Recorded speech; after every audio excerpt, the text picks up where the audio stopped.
¿Qué tal, amigos? Buenas noches, bienvenidos a este espacio, a este debate público en el que les esperamos siempre en torno a esta mesa. Con la Iglesia hemos topado. La frase antaño pronunciada por Don Quijote bien podría gritarla en estos tiempos actuales el PSOE. Es lo que deben pensar, por lo menos, los socialistas asturianos después de que el arzobispo haya decidido orientar, dejémoslo así, a los católicos pidiéndoles que no voten a quien ha gestionado la crisis desde la mentira, con tal de atrincherarse en el poder, ha dicho el arzobispo. Blanco y en botella, ya saben, ¿no? Los que no podrán votar son los que el domingo quieran hacerlo en asturiano, ya que Andecha Astur ha denunciado que la Junta Electoral tiene bloqueadas sus papeletas al estar en Bable.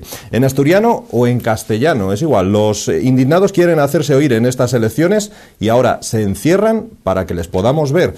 Resulta que se indignan de puertas para adentro y por si acaso hay que ponerse alguna tirita ante un eventual desalojo, lo han hecho en la antigua sede de la Consejería de Sanidad. Es el mundo al revés para ponerlo al derecho y hasta el ministro de Trabajo ha levantado la voz contra Alemania, a quienes les ha dicho desde el entrego que, ya que respaldamos la caída del muro, ahora tienen que ayudarnos para que los que no caigamos seamos nosotros. ¿Cómo estará la cosa? Que más de un parado estaría dispuesto a ofrecerse a algunas de las disparatadas ocupaciones de un himno al desempleo que en su día crearon los admirados Les Luthiers. Más o menos este himno decía: yo estaría dispuesto a cualquier oficio, decía, cuidando pirañas, lavando edificios. Si quiere le sirvo de gato para el coche, si no tiene perro le ladro de noche. Sirvo de testigo en cualquier asunto y si no tiene pruebas, hasta consigo el difunto. En fin, se lo recomiendo, era el himno al desempleado de Les Luthiers. Vamos a saludar a nuestros invitados de hoy de esta forma. Estos son algunos de los temas así resumidos que vamos a tratar hoy. Con nosotros está, y le damos la bienvenida a los dos invitados de hoy especialmente porque se incorporan. Hace mucho que no estaban ante estas cámaras. Con nosotros está Suan Cándano. ¿Qué tal, Suan? Bienvenido. Bien, muy bien, ¿qué tal? Que trae además bajo el brazo, calentita, sí. Atlántica 22, ¿no? Sí, no yo por vender motos, yo por si sale un tema que aparece en la portada y que provocó un gran silencio mediático y político que a mí me parece sorprendente. Pero curioso. Sí. Habláis en la portada de un registrador de la propiedad que puede ser en breve, si nada lo tuerce, y parece que las encuestas así lo dicen de forma abrumadora, el presidente del gobierno de España, ¿no? Sí, y de sus percepciones como registrador de la propiedad, con una situación que es única en Europa, en la que él tiene mucho que ver para que se haya producido esa situación en el gremio de los registradores, que son 1000 en toda España, y tienen unas percepciones altísimas, pero además, y que la ley, unas modificaciones en las que él intervino cuando tenía puestos en el gobierno, permiten su situación de tener una interinidad en un registro, en concreto en Santa Pola, uno de los sitios más rentables para un registrador, claro, más antes que ahora, ¿no? Por el boom inmobiliario, y por lo que percibe se calcula unos 800.000 euros anuales. Él es uno más de un lobby de registradores que desde luego son los que consiguen esa situación de privilegio. Me parece un escándalo que ese tema, primero que lo publiquemos nada más que en Atlántica 22, porque no somos los únicos que teníamos una información sobre ello, ¿no? También los grandes medios. Y segundo, que después de haberlo publicado, que me consta la repercusión que tuvo, hay un silencio absoluto, además en una campaña electoral sobre ese tema, ¿no? Naturalmente. Pero vamos, parece ser que es uno de esos temas que demuestran que el bipartidismo va más allá incluso de lo que denuncia el 15M, también conlleva el silencio sobre intereses comunes de los grandes partidos. Pero hoy por hoy Rajoy está cobrando también como registrador de la propiedad. Sí. Porque uno no deja de serlo, aunque desde no hace 20 años, él dejó de ser registrador hace 20 años, dejó de trabajar, pero sigue cobrando gracias a esa situación de interinidad, de una plaza que como interino se reparte con el titular de Santa Pola en este caso. No es el único ingreso, no es el único sueldo, tiene más, ¿no? No, aparte los ingresos que sí confesó, declaró abiertamente. Yo no sé si recordáis en aquel programa de televisión en el que se someten los políticos al interrogatorio, que se quedó cortadísimo cuando le preguntaron al señor, ¿usted cuánto cobra? Y su respuesta fue muy ambigua. Claro, aquí está la respuesta, ¿no? Aquí la explicación a la ambigüedad. Próspero Morán, compañero, periodista y también contertulio de esta casa. También hace algún tiempo que no estábamos contigo en esta misma mesa, así que buenas noches. Bienvenido. Muchas gracias. Pues nada, a mí me parece efectivamente, no surrealista, sino un fiel reflejo de la sociedad que tenemos y de lo que yo creo que nos merecemos los ciudadanos españoles en general y asturianos en particular, ¿no? Eso de que un registrador pueda conchavar una especie de interinidad con su vecino de al lado y cobrar el 25% de lo que recaude sin trabajar, ¿no? 50, o bueno, sí, eso, mínimo 25 me parece que era y hasta el 50, ¿no? Entonces, bueno, es una cosa auténticamente, bueno, representativa de esos privilegios y representativa también de que no se debata este tipo de cuestiones y, como decía Llamazares el sábado aquí en Sisión, que ya en España no quede incorrupto ni el brazo de Santa Teresa, ¿no? Porque evidentemente, bueno, pues esta semana ha vuelto a salir a la palestra el sueldo de Leire Pajín, que ella dice que es mucho menor de los 5.000 euros que le decía, pero resulta que a los 3.000 que cobra mensuales hay que juntar otros 90.000 anuales que ya sobrepasan entonces los 5.000 que se le acuñaban, ¿no? Entonces, bueno, es una cosa, es decir, cuando la gente miente sobre algo tan claro como un sueldo cuando se está en una función pública, es que evidentemente no tiene un poco que ocultar, es que tiene un mucho que ocultar, ¿no? Y que sigamos manteniendo privilegios de este tipo, que salga pues el caso Urdangarín, en el que parece que Urdangarín es el demonio y su señora esposa, por otra parte, infanta, que tiene un 15% de las acciones de la sociedad por la que Urdangarín se le acusa, parece que no está en esta película, ¿no? Bueno, pues no, la subsidiariedad de las responsabilidades en este tipo de cuestiones parece que dependen del color que tenga cada uno, el pelo, los ojos o el rostro, ¿no? Bueno, no sé, vivimos en un estado que yo creo que por desgracia es mucho más parecido a Grecia y Italia de lo que todos queremos reconocer y bueno, solo hace falta mirar pues todos los magnánimos reportajes que todos los medios de comunicación estatales han hecho este fin de semana recordándonos el casino en la acepción italiana, que es el estado que presidía hasta ahora Berlusconi, ¿no? Un sitio donde la gente hasta el 92 se jubilaba con 20 años de trabajo de por vida, en donde por un solo día de firmar en el Congreso de los Diputados uno ya tiene una pensión vitalicia, en fin, bueno, un lugar de privilegios para unos pocos que además tienen nombre y apellidos y familias renombradas, que por desgracia en España es el mismo, aunque nos neguemos a reconocerlo. Y me temo que a partir del día 21 de noviembre tendremos datos en la línea de los que apunta Atlántica 22, pero más numerosos, ¿no? Los políticos, el que acumulen 2 y 3 sueldos de la administración pública casi es una tradición ya, ¿no? No es el único caso, hay muchos y los hay de todos los signos políticos, parece, ¿no? Hay una doble desigualdad en la sociedad, una desigualdad de pobres y ricos, que la hubo siempre, ahora más acentuada, y luego de una nueva casta de poder, castas, si me remonto a la historia, ¿no? Y en la política, que podemos comparar a las clases que durante siglos dominaron el mundo, a la aristocracia, por ejemplo. Y sí, desde luego, es que estas gentes son los que nos piden austeridad. O sea, si el futuro presidente del gobierno, que gana 800.000 pesetas aparte de sus amplísimos monumentos como cargo público, ese es el señor que nos pide austeridad. La Casa Real nos da lecciones de austeridad. En Atlántica 22 también publicamos en el número 4, hace ya muchísimo, 2 años y medio, un reportaje que abría sobre los negocios de la Casa Real, donde ya contábamos esto mismo de Urdangarín y muchos más negocios de parientes de la Casa Real, no solo Urdangarín, la propia hermana del rey.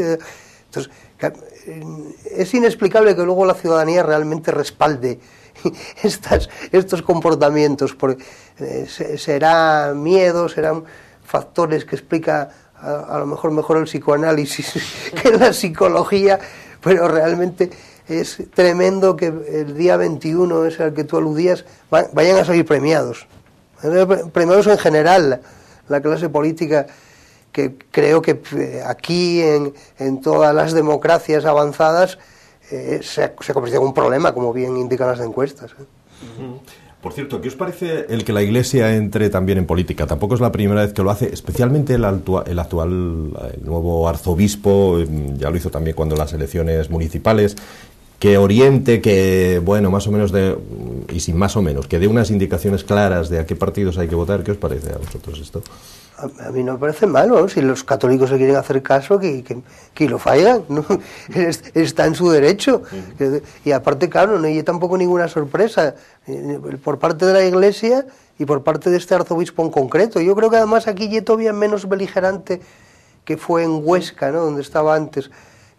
Yo creo que es una persona muy conservadora y desde luego no se corta nada, nunca se cortó públicamente para pedir el voto a la derecha. En las autonómicas lo pidió para el Foro y ahora está pidiéndolo para el PP. Ahora yo muy libre de decir lo que y pete, y muy libres son los electores y los católicos de hacer también lo que ellos dé la gana, ¿no?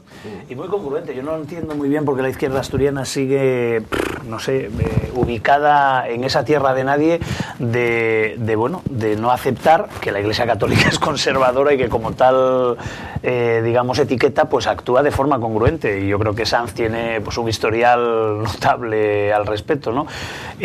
Bueno, tiene un historial notable al respecto y además nunca se ha ocultado. Es decir, lo que decía Joan, ¿no? Que decir, pidió el voto para Foro claramente, pues y ahora lo pide para una opción cercana ideológicamente y bueno, y está en su pleno derecho. Es decir, además está bien.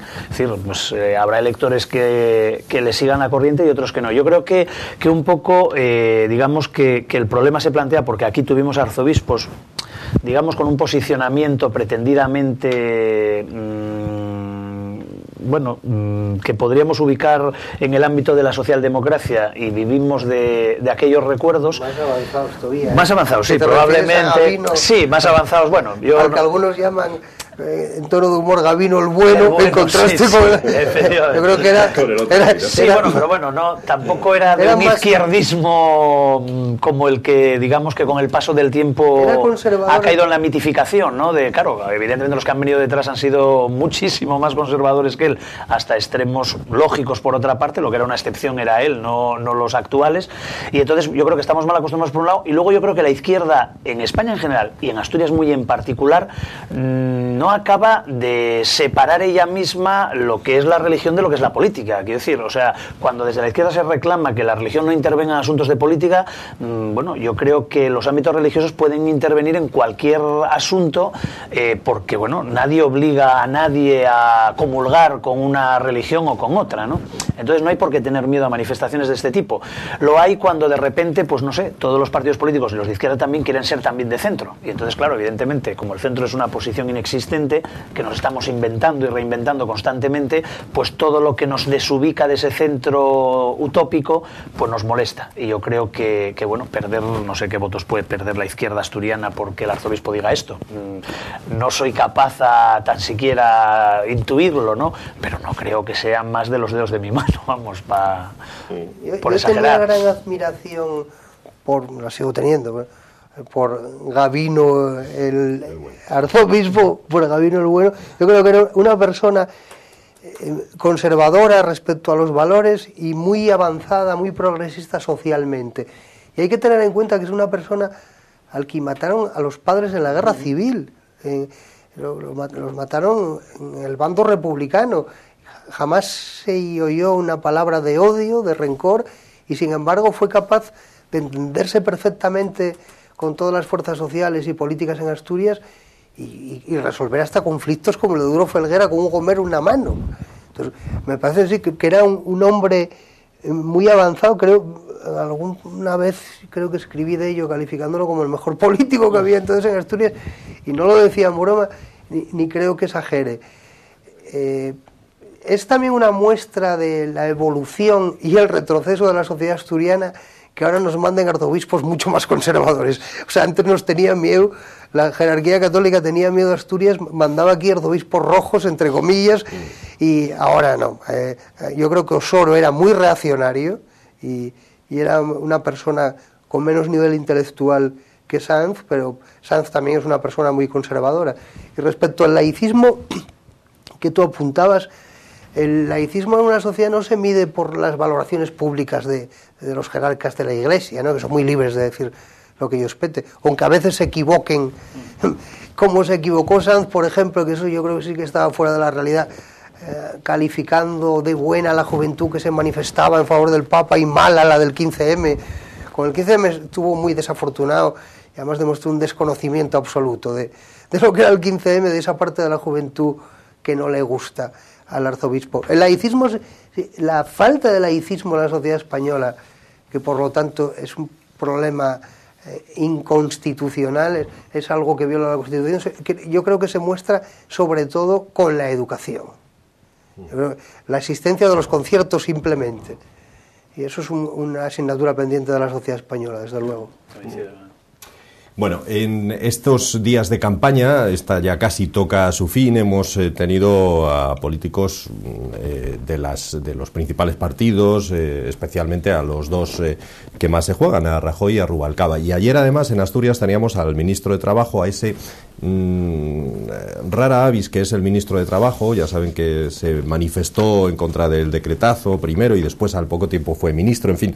Y vino a decir ayer una cosa muy curiosa, no sé qué os parece a vosotros. Dijo, después de respaldar a Alemania tras la caída del muro, ahora tienen que devolvernos lo que hicimos por ellos.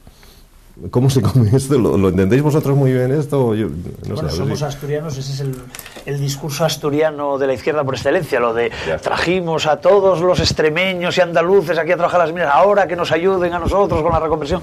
Yo creo que otra cosa podemos no compartir, ahora entender, claro que entendemos el discurso, quiero decir, es nuestro discurso de victimismo histórico, etcétera, etcétera. Lo que pasa es que yo creo que llega en muy mal momento, quiero decir, hacerse victimistas con Angela Merkel y el modelo actual de economía alemana es estar condenados al desastre absoluto, ¿no? Yo creo que el ejemplo más claro del desastre de clase política que tenemos en la derecha y en la izquierda en este país en este momento, en este país asturiano y en este reino de España, es básica y claramente, digamos, cómo están enfrentándose a la crisis. Quiero decir, no hace falta ser ministro de Trabajo para hacer ese discurso, para eso valgo yo, vale mi hijo adolescente y vale cualquiera. O sea, por favor, un poco de seriedad. Tendrá usted que enfrentar propuestas, tendrá usted, ¿cómo es eso de, por favor, que nos echen una mano porque nosotros fuimos solidarios en el pasado? Bueno, pues no sé, en fin,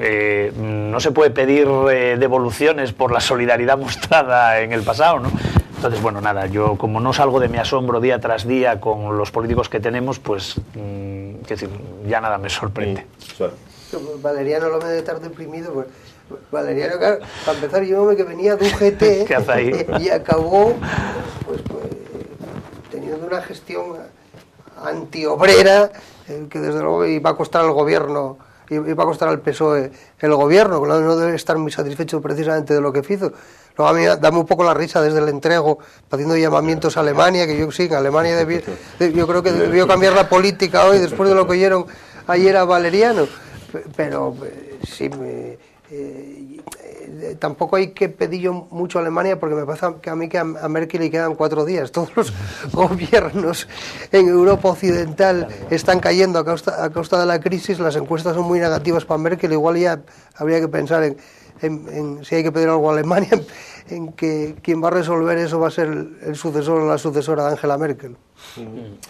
Por cierto, ¿creéis que puede llegar a producirse esa intervención de España, como ha ocurrido con Irlanda, con Grecia, con Portugal?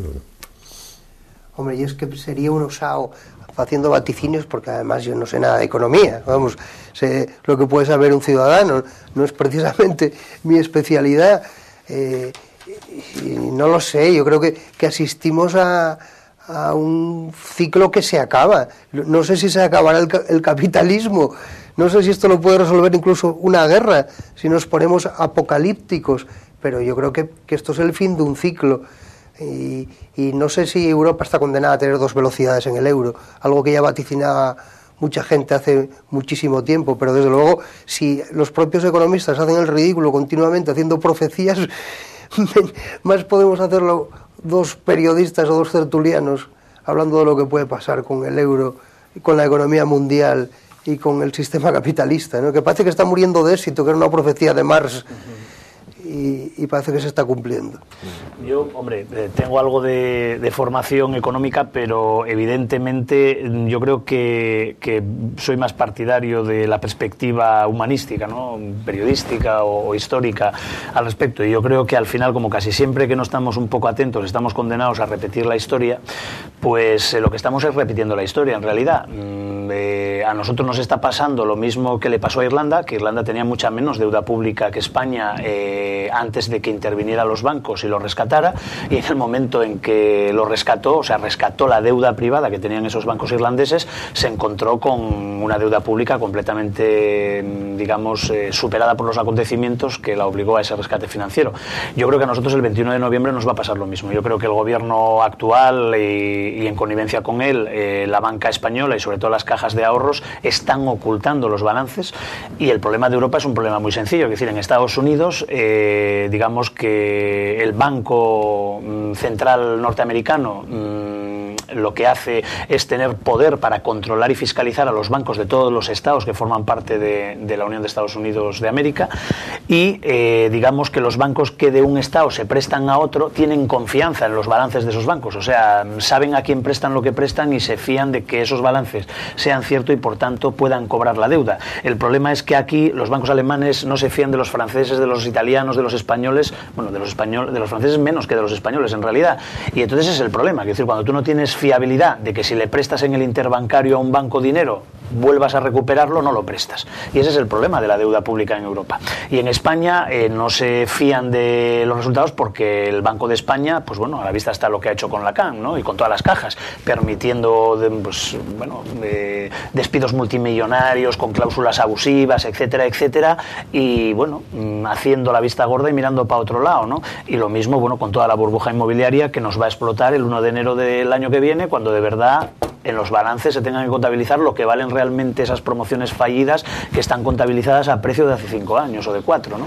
Entonces, la realidad que tenemos es que somos mucho más pobres de lo que los balances nos dicen, porque nos estamos haciendo trampas al solitario. Y evidentemente el día en que no nos dejen ya seguir haciéndonos las trampas al solitario, yo creo que el rescate es muy posible y muy probable, ¿no?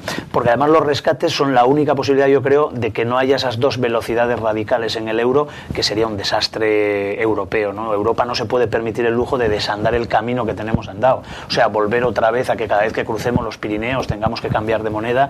Eso para la economía actual, tal cual está estructurada y pensada, sería un retroceso que, bueno, entonces ya no hablaríamos de 5 millones de parados, habríamos de 7 o de 8 y de 10 años de bueno, no sé, supongo que de una inflación galopante, que es lo que pasa cuando ocurren estas cosas, etcétera, pero vamos, 7 o 8 años de auténtico desastre económico. Y hombre, yo creo que los alemanes son los menos interesados en que eso ocurra, porque nosotros somos consumidores que compramos Mercedes, Volkswagen, y ellos querrán seguir vendiendo, los digo yo, ¿no? Bueno, la voracidad de los mercados es insaciable, y desde luego, si ahora van a por Italia, luego irán a por España, y que no hay una intervención en la economía española dependerá de la evolución de la economía española, dependerá del gobierno Rajoy que salga de las elecciones del día 20, dándolo ya por ganador. Desde luego, la economía española no puede sostener más la situación actual y a 5 millones de parados. Y aquí, si hay una recuperación económica, si empiezan a aparecer nuevos modelos económicos, economía productiva que no tenemos, pues la economía española no tiene por qué temer un golpe a la griega, pero sí lo puede temer si continuamos en la situación actual. A mí, desde luego, lo que más me preocupa es que los mercados, después de controlar las economías mundiales, no sé por qué los llamamos mercados, yo creo que mejor los llamábamos el gran capital, que era como lo llamaba la izquierda, que en eso tenía razón, porque es un eufemismo un tanto absurdo, ¿no? El dinero, el capital, primero controla las economías, ahora ya controla directamente los gobiernos, ahora ya está alzándose por encima de la democracia. Acaban de formar ahora mismo un gobierno italiano de técnicos, presidido por un técnico que no pasó por las urnas. Eso es peligrosísimo ya para la democracia, no ya para la economía de los países desarrollados, ¿no? Bueno, yo, aunque coincido plenamente, vamos, en general con lo que acaba de decir Joan, yo no coincido con el hecho de que los gobiernos que se nombran ahora tecnocráticos no sean democráticos, porque al final los nombra el Parlamento, que sí es democrático y elegido democráticamente, solo que los representantes, digamos, de los ciudadanos han decidido que igual es mejor nombrar a tecnócratas para resolver la situación. Bueno, pues habrá que presionar para que vuelva a haber elecciones en Italia, los italianos tendrán que lo hacer, no lo podemos hacer nosotros en este caso tenemos la suerte de que como hay elecciones, pues hombre, vamos a poder cambiar la orientación del Parlamento, pero al final no podemos olvidar que el gobierno no se nombra a sí mismo, es decir, lo nombran los parlamentarios que son representantes electos en el sistema democrático que tenemos implementado en Europa Occidental en general, ¿no? Yo lo que ocurre es que a mí lo que me preocupa realmente, más que ninguna cifra, ningún dato, ni apocalíptico, ni problemático que pueda surgir, es el tono que tenemos en España de que aquí no pasa nada, ¿no? Es decir, yo por ejemplo con la sanidad, que es la palabra que todo el mundo tiene en boca constantemente y más en esta campaña, sanidad y educación, todo va a seguir igual porque tenemos la mejor educación del mundo, hombre, pues con el abandono escolar que hay universitario no me parece que sea tan buena, la mejor sanidad del mundo y hombre, yo no entiendo que podamos decir que tenemos una sanidad muy buena cuando resulta que el Hospital 12 de Octubre y La Paz tienen el mismo gasto en medicamentos, contablemente hablando, del número de medicamentos que entran, y uno gasta 2 millones de euros más al año que otro. Alguien gestiona mal, no hace falta ser economista para ver eso, ¿no? Entonces no se puede decir que la sanidad española es modélica, no, la sanidad española tendrá cosas buenas, pero tiene cosas muy malas, y las cosas muy malas suelen tener que ver con la gestión, con los lobbies farmacéuticos, con el hecho de que, no sé, la industria farmacéutica pues cobrase 27,3 euros por un medicamento para el colesterol normal de receta habitual en la sanidad, y al día siguiente de que entra en vigor una ley que obliga a recetar los genéricos pasa a valer 4. Pues alguien nos estaba robando 23 euros a todos los españoles cada vez que se recetaba eso. ¿Eso es que funciona bien la sanidad? Hombre, yo creo sinceramente que no. Lo que pasa es que yo creo que vivimos en un país, en una sociedad que vive anclada en lo políticamente correcto. No sé el hambre que tendrá que venir para que nos caigamos de la burra, los millones de parados que se tendrán que sumar a los 5 para que realmente digamos que no, que las cosas no funcionan bien. O sea, si no tenemos un duro en el cajón, si la economía tiene 5 millones de parados, bueno, es que las cosas no se están gestionando bien, es que la sanidad no va bien, es que la educación no va bien, si la Generalitat de Cataluña tiene que cerrar plantas enteras de hospitales, es que la sanidad no funciona bien. Si funcionara bien, no habría que cerrar servicios que son necesarios, ¿no? Eso es que se ha gestionado mal. Y entonces yo creo que no se puede resolver un problema mientras no seas consciente de que tienes un problema. Yo creo que la sociedad española todavía no es consciente del problema que tenemos encima.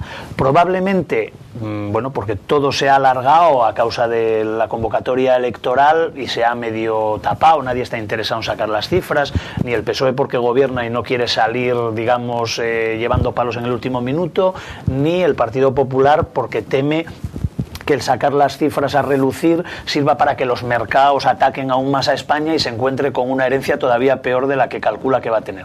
El caso es que por posibilismo estamos negando la mayor, es decir, nos estamos haciendo trampas al solitario, negamos que tenemos no uno, sino muchos y serios problemas, y mientras no nos enfrentemos a esos serios problemas que tenemos, a mí me parece muy difícil tener una visión cuanto menos optimista del futuro, ¿no?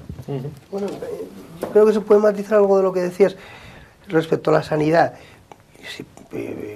No oye que a lo mejor funcione de forma excelente, o sea, sigue comparativamente la sanidad muy buena, la española, en relación a, de hecho, por eso se viene aquí a operar gente de Gran Bretaña, ¿no? O de muchos otros sitios, y también porque llegue gratis, no porque sea eficiente. Bueno, yo conozco la sanidad francesa, pues la tuve que utilizar varias veces para mí, para mi hija, etcétera, etcétera, y es una sanidad que funciona bien, quiero decir, funciona perfectamente, y sobre todo desde hace muchos años te manda incluso aquí a España un recibo de 1,5 € por la consulta que hayas hecho, o sea, allí tienen copago, ¿no? recordando, hombre, perseguirme a mí por 1,5 € en un país extranjero no me parece que sea eficaz, simplemente es una cuestión de las cosas, hay que llevarlas por el libro. Bueno, aquí las cosas por el libro, Joan, por desgracia no se llevan, ¿no? Es decir, ese es el problema que yo le veo a la sanidad. No es que tengamos mala sanidad, pero yo creo que de tanto repetir que tenemos la mejor sanidad del mundo, nos lo hemos acabado creyendo, ¿no? Y no es ni la mejor del mundo ni la peor, es decir, es una buena sanidad, bien estructurada, pero que estaba mal gestionada, que estaba gestionada con ese afán de somos ricos y entonces podemos comprar lo que haga falta. Bueno, los visitadores médicos siguen funcionando como hace 40 años y no ha cambiado nada en eso de que los congresos médicos que en mayor número se celebren en el mundo sea en Cuba casualmente, es cuanto menos llamativo, por no decir otra cosa, porque no creo, hombre, quiero decir, sí, en Cuba hay evidentemente investigación médica importante, pero bueno, no sé, llama cuanto menos la atención, ¿no? Y que lo organicen además, bueno, industrias farmacéuticas, etcétera. Entonces, claro, tenemos que reconocer que, bueno, pues que en la sanidad, en la educación, etcétera, etcétera, hay corrupción como en todos los lados, y lo negamos. Es decir, la educación asturiana es maravillosa y magnífica. Hombre, pues el único consejero de educación de la democracia que entró en la cárcel fue el asturiano. Pues algo estaríamos haciendo mal, o alguien estaría haciendo mal algo en ese ámbito, ¿no? Es decir, hay magníficos profesionales, hay gente muy competente, pero como en todos los sectores y en todos los ámbitos, también hay gente no tan competente, ni tan honrada, ni tan honesta, y eso, aceptar eso yo creo que es el primer paso para poder poner solución a los problemas. Lo que funciona bien no hace falta tocarlo, pero lo que funciona mal yo creo que sí. Y en la sanidad, bueno, a las pruebas me remito, hay cosas que estaban funcionando muy mal a nivel de gestión. Bueno, yo creo que los servicios públicos en general en España no funcionan mal y son un logro del estado del bienestar. Que por cierto, a mí me hace gracia cuando se dice que se va a cuestionar, se pone en peligro el estado del bienestar. No, y es que ya está cuestionado y hay un retroceso en el estado del bienestar. Que lo digan muchos usuarios en Cataluña e incluso en Asturias. Que funcionan algunas cosas mal, que hay despilfarro, incluso corrupción, claro, naturalmente, en todas las áreas de gestión la puede haber. Ahora, lo que no está justificable y meter en mano los servicios públicos, a la sanidad y a la educación, por ejemplo, a costa de la crisis económica, una crisis de la que es víctima y no culpable la ciudadanía. No, mire usted, empiece a meter en mano usted a la banca, al capital, a los mercados, no a los servicios sociales, porque aquí además hay dinero a esgalla, hay dinero a espuertas, hay riqueza a esgalla, hay riqueza a espuertas, está mal repartida. A lo mejor ya no hay que crecer, hay que decrecer y repartir. Entonces, no hay ninguna justificación para los recortes en la sanidad pública, en la enseñanza pública, excepto los recortes en el despilfarro y en lo que funciona mal. Efectivamente, diste algún ejemplo acertado, ¿no? Todavía se producen peonadas en los hospitales, el gasto farmacéutico y desmesurado, pero no hay justificación para los recortes a la ciudadanía por la crisis económica. Nadie pone en duda que Francia sea un país ejemplar en el ámbito del uso de los servicios públicos, y el copago en Francia lleva existiendo desde que yo tengo uso de razón, y sin embargo cada vez que habla alguien de copago se le tiran al cuello directamente. Bueno, Álvaro Pombo esta semana en Madrid me ha dicho que había que, bueno, la siata por lo que vale, que decimos en Asturias, y se le ha tirado al cuello el PP, el PSOE, todo el mundo, cuando todos cuando todos sabemos que el que alguien por acudir al médico pague un bono de 1 euro o de 2 simplemente para que no lo convierta en, bueno, en centro de reunión como si fuera el Chigre, bueno, no es algo que atente contra los derechos de la ciudadanía, ¿no? Pero bueno, hay mucha demagogia al respecto y esa demagogia la seguimos utilizando. A eso es a lo que me refiero, en que si no vemos el problema que puede resolver económico el copago, es que nos estamos haciendo trampas al solitario, porque aquí hay que ajustar los gastos. Porque si bajan los ingresos porque hay parados y hay menos cotizantes y baja la actividad económica y las empresas pueden pagar menos impuestos, lógicamente los servicios públicos que se pagan con ingresos de los impuestos, bueno, van a ver mermados sus ingresos tradicionales, entonces los gastos tendrán que se adecuar a los ingresos. Esa es la cuestión, nada más, ¿no? Sí, además, dándote la razón en eso, incluso hay muchas cuestiones para las que está muy bien la crisis económica. Empezar a medir, a vivir a la altura de tus posibilidades, por ejemplo. Y por supuesto que una medida como el copago es discutible y no es necesariamente conservadora ni supone un tijeretazo. Y bueno, se puede ver el tema de los jubilados y sus excesos, ¿no? Y también el copago se puede aplicar en otras esferas de lo público. Por ejemplo, ahora con la discusión de la TPA aquí, claro, a lo mejor tenemos que tener una televisión pública naturalmente despolitizada y con gestión profesional, pero a lo mejor y el ciudadano la tiene que pagar de su bolsillo con sus impuestos. O más pequeña, o más dimensionada, o de la manera... Bueno, es que... Iba a sacar este tema, especialmente porque tenía interés de que Joan, que tantas veces en esta televisión defendió a este medio cuando sufrimos la que sufrimos hace más de 4 años, tenía interés en saber, ahora que la tortilla parece que se da la vuelta, o por lo menos que la risa va por barrios, dicen, y que ahora llega a otros barrios, no sé qué opinión tienes de este tema de los recortes y del posible cierre de la RTP. Bueno, primero mandallos el apoyo y la solidaridad a los trabajadores que no son culpables en absoluto de lo que está pasando. Cuando estamos hablando además de trabajadores con condiciones salariales esclavistas, que trabajen por 500, 700 euros, licenciados universitarios, periodistas, ¿eh? Pero también hay que apuntar algo que me parece evidente. Esa televisión nació mal, nació tarde y nació mal, copiando el modelo de las televisiones públicas existentes en España, que no es precisamente un modelo imitable, porque no responden, yo creo, al modelo que debe ser aceptable en base a la función pública, que es el modelo de la BBC, una televisión profesional y despolitizada al servicio de la ciudadanía y no de los partidos políticos y de los gobiernos. Se fue por ese modelo, o sea, se inició la andadura pésimamente, y de aquellos barros llegan estos lodos, ¿no? O de aquellos polvos llegan estos lodos. Se hizo un consejo de administración, que no debemos olvidar que seguía la empresa, el consejo de administración, con el sistema de cuotas de partidos, nefasto, incluso desde un punto de vista democrático, con cargos públicos a los que había que dar un sueldín, así fue. Se colocó a los afines en los puestos directivos, y una televisión que destila miedo. Yo no pido que sea una televisión valiente, pero desde luego está para entretener y para no molestar a la clase política. Y desde el punto de vista laboral, lo que antes apuntaba, y lamentable, está absolutamente externalizada. De 800 trabajadores, 700 son de productoras. La contratación de esas productoras también es muy discutible y provocó muchas denuncias, y los sueldos de los trabajadores son muy inferiores a los que tiene un mileurista.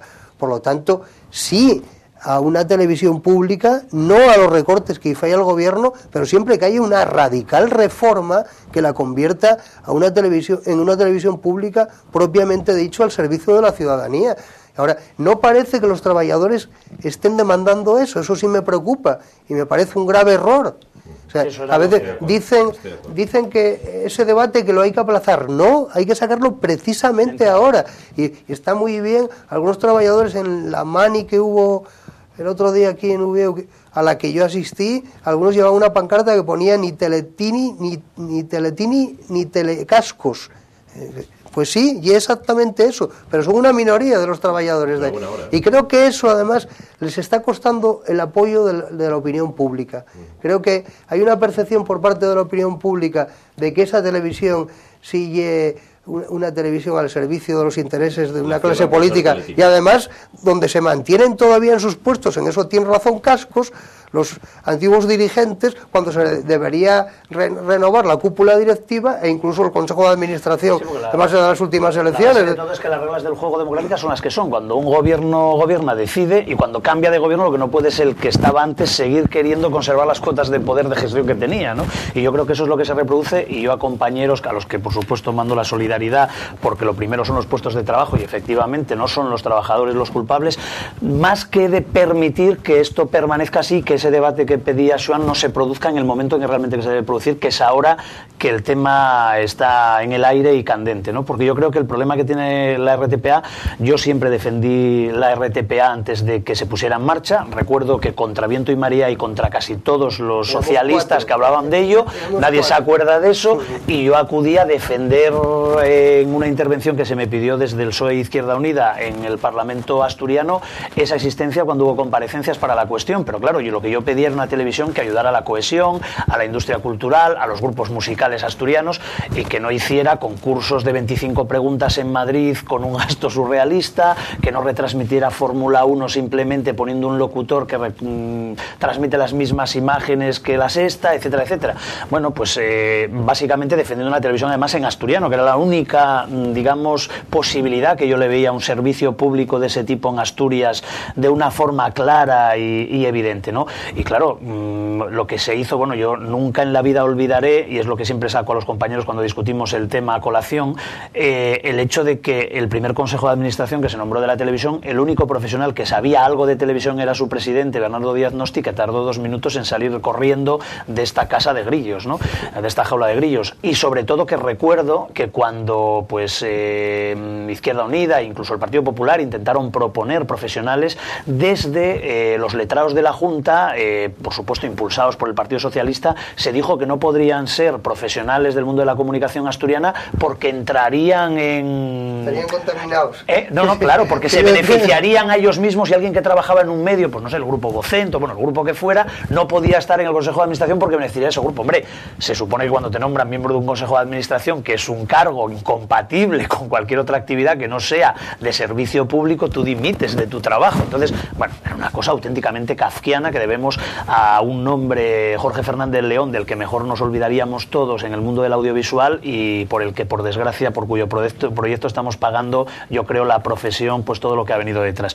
Y el problema es que yo creo que eso no se pone, digamos, sobre la mesa en este conflicto, y yo creo, como Joan, que eso perjudica a los trabajadores que también se han dejado llevar, no sé, por monopolizar el tema en RTP así, cuando lo que está en peligro en este momento es el sector público audiovisual, porque, no sé, hace poco, pues 8 compañeros de Punto Radio se han quedado en la calle de un día para otro. O sea, que decir, el problema va más allá que solo, aunque sea evidentemente el grueso del sector, vamos, laboralmente hablando, ¿no? Pero yo creo que el problema es que el sector audiovisual asturiano vive unos momentos muy complicados, sobre todo porque su principal motor, pues bueno, lo de siempre, ha construido un chasis como si fuera un Ferrari y dentro lo que tiene es un 4 latas, ¿no? Y claro, a la hora de salir a la carrera se nota demasiado, ¿no?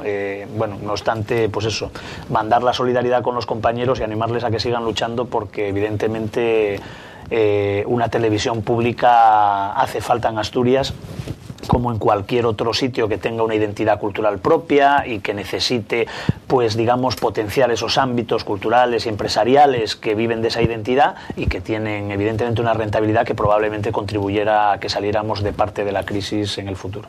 Además está muy bien, yo también comparecí en la Xunta contigo y muchas más personas, entonces está muy bien recordar lo que pasó, porque antes del parto de la televisión autonómica, en todas las comparecencias parlamentarias, todos los grupos sociales, todos los colectivos que allí comparecimos, defendimos ese modelo de televisión profesional, puramente público, respetando la función pública y en interés de la ciudadanía.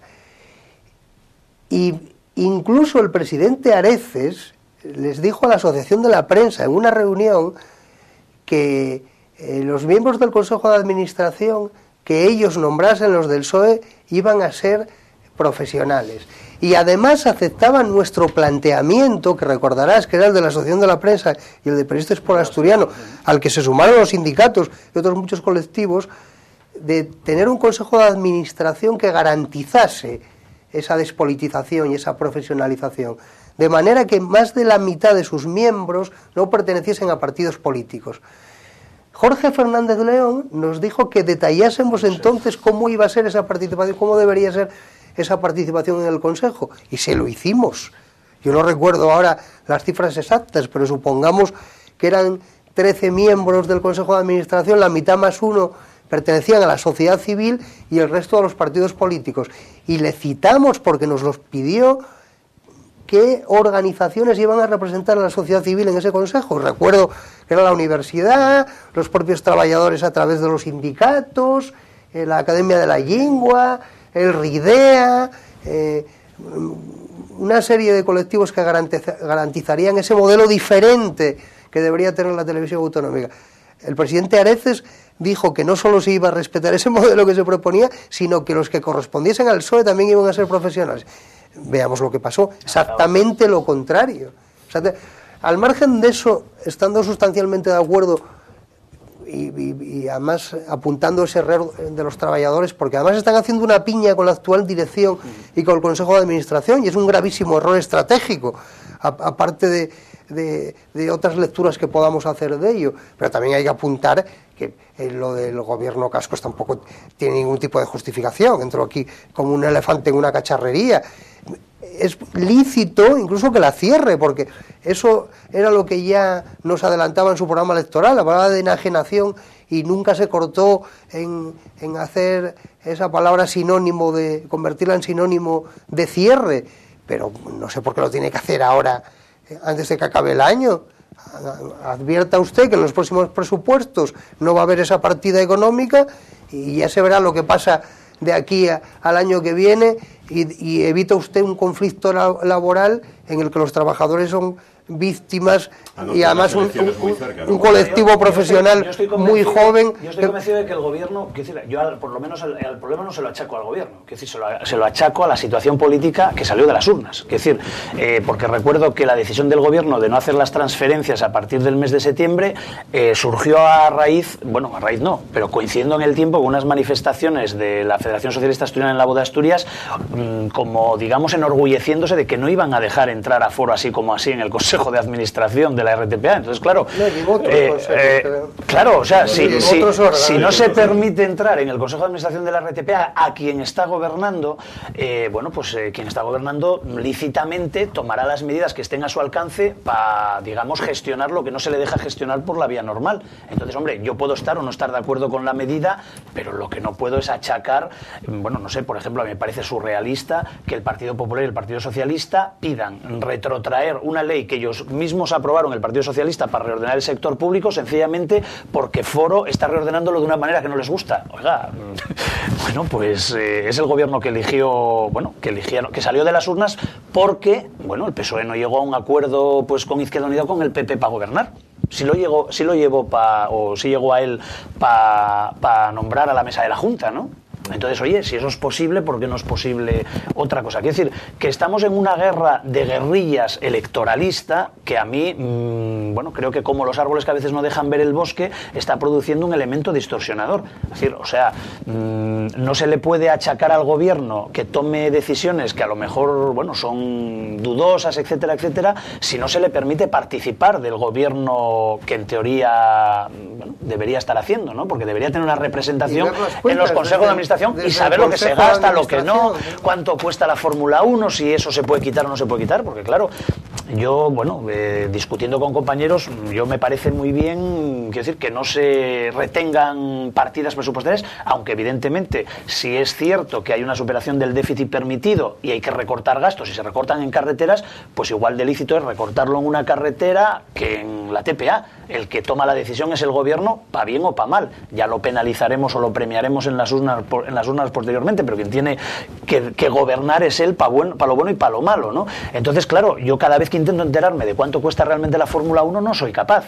Si el gobierno tampoco lo sabe, pues es lógico que diga, oiga, a ver, porque el dinero de la Fórmula 1 no quedan puestos de trabajo en Asturias, ¿no? Eso es dinero que se va a Barcelona directamente. Pero todos sabemos, y está bien que se repita una vez más cómo apareció ese engendro. Es decir, el gobierno llega a un pacto con Mediapro para que Mediapro adquiera La Voz de Asturias, un periódico muy vinculado al PSOE, en vísperas electorales.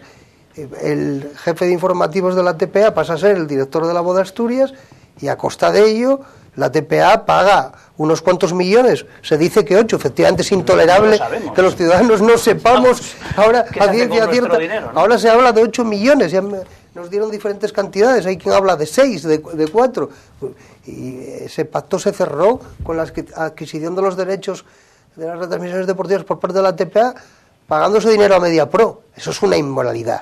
Eso es una inmoralidad. Es más grave hasta 2013, cuando el gobierno que tomaba la decisión sabía que en mayo probablemente se tuviera que ir, ¿no? Es una cosa realmente surrealista. En cualquier caso, está claro que los trabajadores son rehenes de las banderías políticas, de un enfrentamiento político, que no tienen culpa alguna, pero sí deberían ser ellos los primeros que apuntasen con el dedo hacia esa situación y se desmarcasen de todas las banderías, exigiendo una televisión donde deberían trabajar en otras condiciones laborales y profesionales a las que trabajan ahora. Correcto, muy bien, pues firmo completamente lo que dice Suárez. Por cierto, que hasta ahora teníamos, cambiemos ya de asunto, hasta ahora teníamos el debate, por cierto, va hoy tan animado, ustedes lo notarán, que no hemos hecho ni pausa a la mitad del mismo, porque nos parece tan interesante y tan animado que prescindimos de esa pausa y vamos de tirón en esta hora de debate. Bueno, iba a decir yo que ya tenemos en Asturias lo que en Madrid o en Barcelona, es decir, un antiguo edificio ocupado y que parece ser se va a utilizar para realojar a aquellos que por culpa de la crisis y de las cláusulas hipotecas y todas esas cosas, pues están perdiendo sus viviendas. La antigua Consejería de Salud de la calle General Elorza es ya, desde hace unos días, el cuartel general del 15M, de este movimiento, han decidido ocuparla y aseguran que es el más claro exponente de especulación urbanística que pueda haber. Dicen ellos que ese antiguo edificio público se va a derribar ahora, se van a construir allí en un lugar perfecto, pleno centro de Oviedo, se van a construir allí viviendas a 3.600 euros el metro cuadrado. Yo no sé si con la que está cayendo eso se venderá o no, pero bueno, eso es lo que dicen ellos, y así justifican esta ocupación, que no sé lo que va a durar, evidentemente, quizá tan solo unos meses.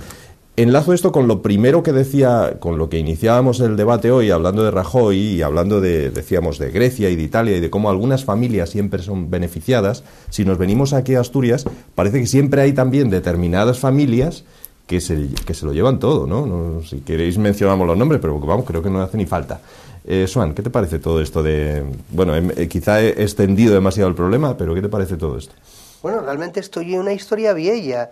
O sea, Rivi, cuando estaban gobiernados por la izquierda, llevó la iniciativa de este tema que siempre consideró casi en solitario.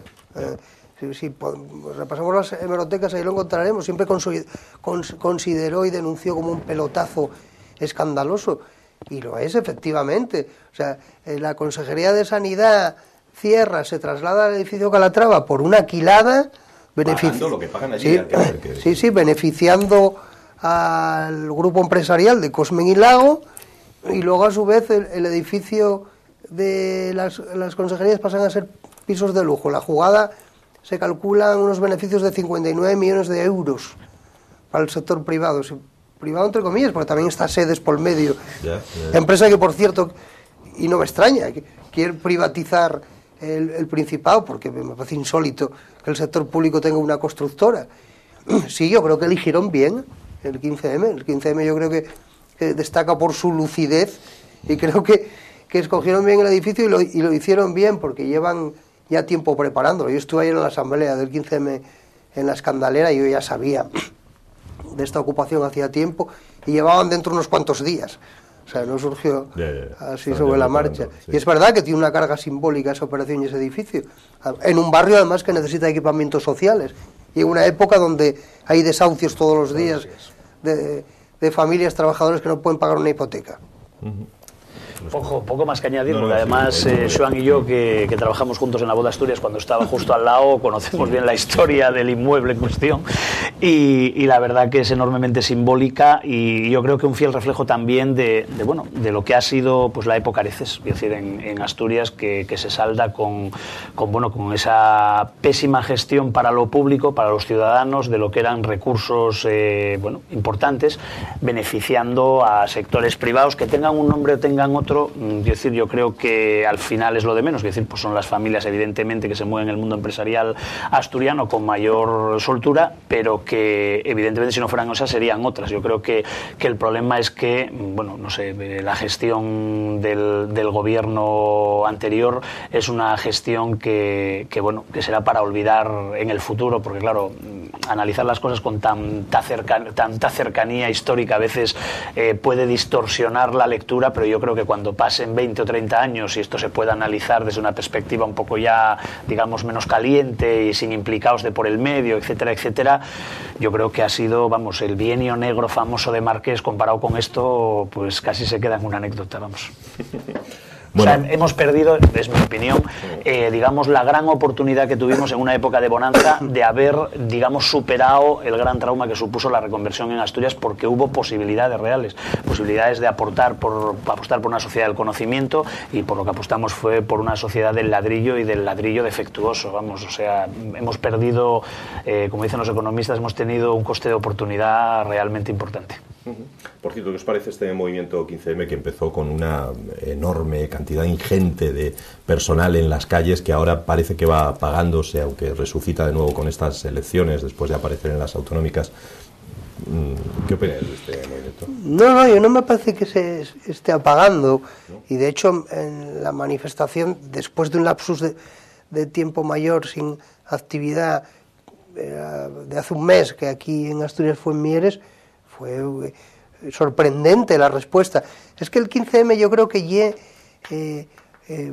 ellos dicen un movimiento, yo creo que una sensibilidad que está en la calle, y sí le auguro futuro al 15M, tiene presente, porque yo creo que sí que representa el fenómeno social más interesante que apareció en España en los últimos 30 años, probablemente el único que exportamos al mundo, lo único que exportamos también desde hace muchísimo tiempo, y yo creo que al 15M no se le pueden pedir milagros con 6 meses de existencia. Sí es verdad que es frustrante que tengan tanta presencia en la calle, tanto apoyo de la opinión pública que lo tienen, para que luego gane la derecha por mayoría absoluta, pero creo que no parece que les vayan a hacer mucho caso, además, me refería yo a eso. Quiero decir, sus propuestas no parece que vayan a plasmarse al final en un programa de gobierno, ¿no? Hombre, algunos avances ya se consiguieron, por ejemplo, en el tema de la vivienda, luego se va a legislar sobre eso. En otros temas yo creo que será más lento y habrá más resistencia, como por ejemplo en la ley electoral, pero creo que sí tiene eficacia lo que hacen. La cuestión clave es que ellos, yo creo que son los pioneros de un cambio que se vislumbra en la representación política, en la representación entre gobernantes y gobernados. Yo creo que ellos son conscientes, ayer se debatió aquí en la Asamblea, de que no pueden sustituir a los partidos políticos, no pueden, caerían en una contradicción y en un grave error intentando dar una alternativa constituyendo ellos mismos un partido político, porque ese es el problema.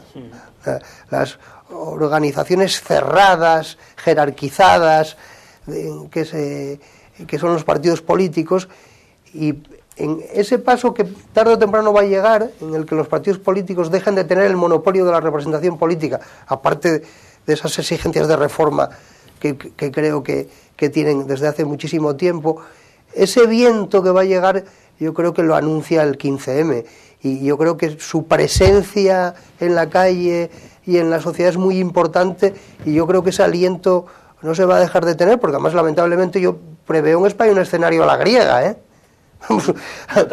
Ahí sí que puedo vaticinar algo, ¿no?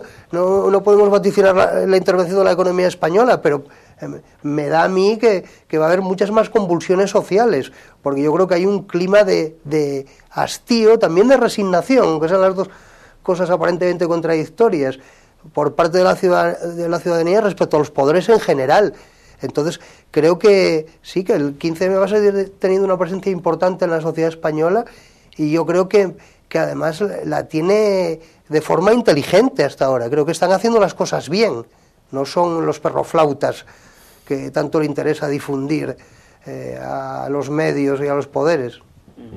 Sí, yo coincido plenamente, y además lo interesante es que el movimiento 15M es un movimiento claramente apolítico, es decir, hay gente de derechas entre la gente que se manifiesta con el 15M, ¿no? Y a mí eso me parece bien, es decir, pues no sé, hoy Esperanza Aguirre en varias presencias radiofónicas que tuvo en mitad de la campaña volvió a insistir con ese mensaje de que yo no le quiero pagar las medicinas a Botín y eso lo hay que cambiar. Entonces claro, te encuentras con alguien que pertenece a la derecha más tradicional y conservadora mandando un mensaje de izquierdas, ¿no? Clarísimo, ¿no?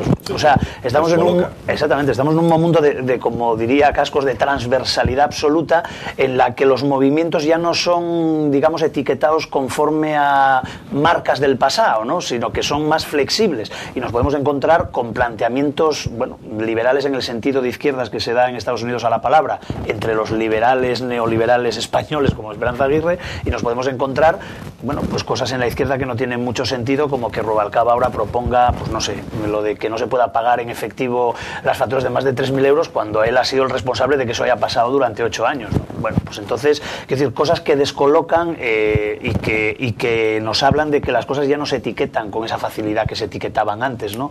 Que hay, bueno, pues una situación de fluido en el que, bueno, ni nada es verdad ni es mentira, ni los colores se cambian, etcétera, etcétera.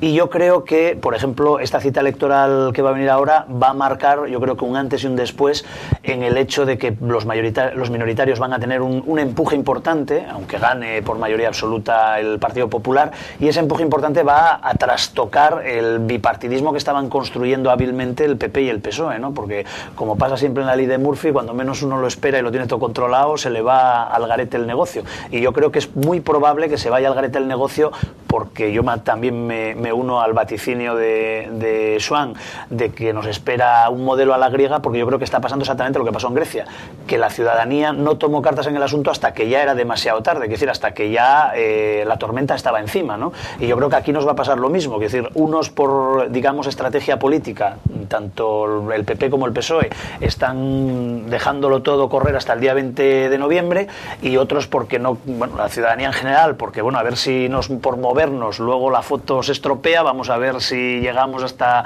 fin de año comiendo turrón. Entonces, unos por otros, la casa sin barrer. Y entonces el problema es que cuando la casa haya que ponerse a barrerla, pues el polvo serán, vamos, kilos y kilos de polvo por cada habitación, ¿no? Entonces, en eso soy un poco pesimista como Swan en la perspectiva. Yo creo que las calles se van a calentar este invierno bastante, con lo cual pues contrarrestaremos el frío que llegará después de tan buen tiempo en el otoño. Y la verdad es que yo creo que eso será para bien, ¿no? Porque hace falta efectivamente un poco de dinamismo en la sociedad española, y yo creo sinceramente que el 15M ha contribuido a que lo haya, y va a contribuir más, aunque eso sí, yo que soy de otra generación, pues bueno, más reivindicativa, de forma pragmática, pues no concuerde con ellos en las estrategias, no sé, de petición que hacen, que es siempre muy abstracta, muy poco concreta, que no son capaces de trasladar sus propuestas para que realmente puedan, digamos, los políticos llevarlas al lugar donde se deben dirimir, etcétera. Yo creo que, bueno, es muy joven el movimiento, entonces, bueno, la juventud, la mocedad trae consigo ese tipo de cuestiones, y como yo creo que va a ser un movimiento que va a tener continuidad en el tiempo en 2012, podemos esperar de él novedades, yo creo. Además, fue una gran noticia para la democracia. Simplemente el hecho de que se debata en las plazas españolas abiertamente sobre cuestiones sociales y políticas representa una gran noticia para la ciudadanía y para la salud de un Estado democrático. Y desde luego, también creo que la pasividad es lo que explica gran parte de lo que nos pasa a los ciudadanos, incluso en temas económicos, y que hayan espabilado al menos una parte de la sociedad española y una parte de la juventud española en ese sentido, es una muy buena noticia de todo punto de vista social y democrático. Pues así terminamos, señores. Nos quedamos sin tiempo, lamentablemente, porque el debate, ya digo, ha sido muy, muy interesante. Swan, muchas gracias por estar aquí, por este regreso a Teleasturias. Igualmente a Próspero. Y a ustedes por seguir con nosotros en esta semana tan especial. Por cierto, hablando de algo especial, el próximo viernes tendremos un debate, ya el último, ya saben que es de lunes a miércoles, pero esta semana y por aquello del 20 de noviembre tendremos un debate especial aquí en esta misma mesa, que emitiremos ese último día de campaña, el viernes. Gracias, señores, señoras, muy buenas noches y hasta el viernes, por lo tanto.